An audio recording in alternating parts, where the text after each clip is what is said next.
So let me start off by saying that this will be serving as a convenient apology and an expression of gratitude to my parents and teachers who let me try things out, make many mistakes, and then helped me to pick up the pieces. Here are some things that were going great for me last year. I had been elected as student representative to the Board of Trustees. I was singing with a jazz band. I was finishing up my first year in chorale, Commonwealth Smaller Choir, and I had a leading role in the school's production of The Cherry Orchard. And yet, I seriously considered leaving Commonwealth and finishing high school at an unnamed private high school. While I appeared to be leaving a happy and fulfilling school life, I was struggling desperately. This was, for the most part, my own fault. I have a terrible habit of falling in love with too many things, and I have a very, very hard time of letting them go. My parents had cautioned me that performing in the plays would be a big commitment to undertake, especially given my course load of 5.5 credits in 4 arts. I didn't budge.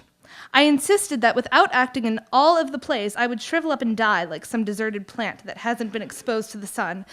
So I was left with a jam-packed schedule and a puny 6 frees with which to complete my work. Now, to another, more organized student, this might seem challenging, but manageable. To me, it seemed totally doable. But in reality, it was nearly impossible. I spent many nights complaining to my parents that I had too much work, and that teachers just didn't understand what kids these days could take. My parents nodded and comforted me, but what I think they were really thinking was, "You asked for it." After one too many late nights, I caved in. "It's too much," I told them. "I can't do it. I want to transfer schools." After I had calmed down enough to think clearly, I articulated the most pressing thought in my mind to my mother. "If I leave Commonwealth, do you think I can still invite Miss Saporn to my wedding?"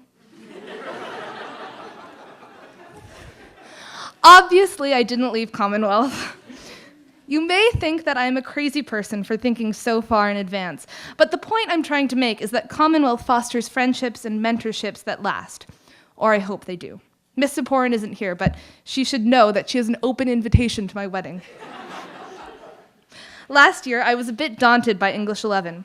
English has always been one of my favorite classes, and I love speaking and testing out ideas in class. But my writing was not so fantastic. In particular, I struggled with long-term papers. Sitting in front of a blank computer screen, the ideas that I had been able to articulate clearly in a supportive, exciting classroom environment didn't seem so great. I was ashamed of this onset fear of writing, and I didn't go to my teacher for help. She came to me. She kindly offered me to make a weekly meeting to go over a recent in-class essay that had been particularly good. I later learned that this was a clever tactic to lure me into her office and discuss a more important topic, what had worked on my in-class essays that really wasn't on my at-home essays. Indeed, most of my meetings with Miss Saporn followed a similar routine.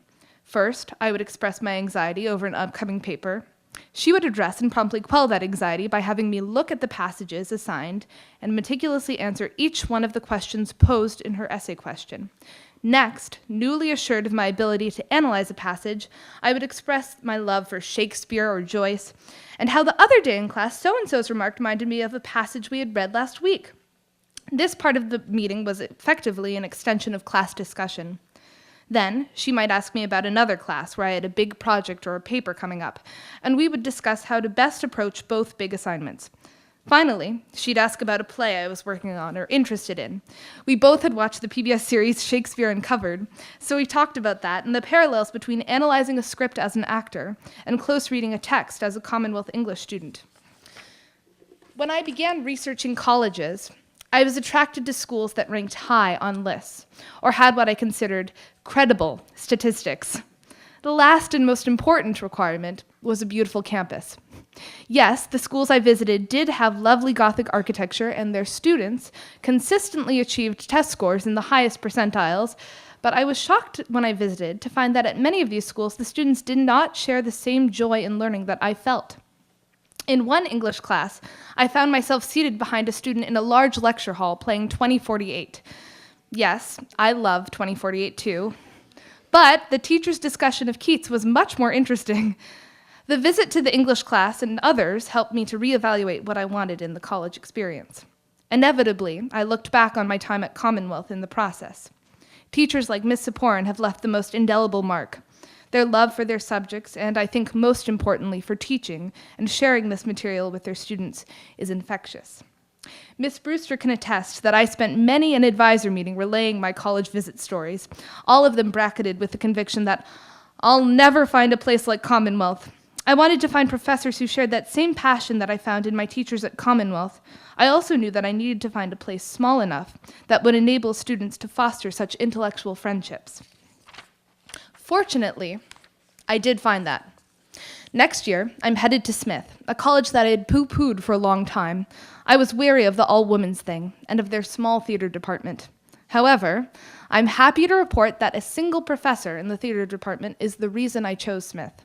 I emailed him to ask about the department and theater opportunities, and we began a long chain of emails discussing favorite plays and goings-on in the Boston and Western Mass areas. Next year, I'll be taking his upper-level theater history class. So, it is possible to find professors who share the same infectious passion for their subject elsewhere, but I don't think I would have had the courage to actively seek them out had I not gone to Commonwealth.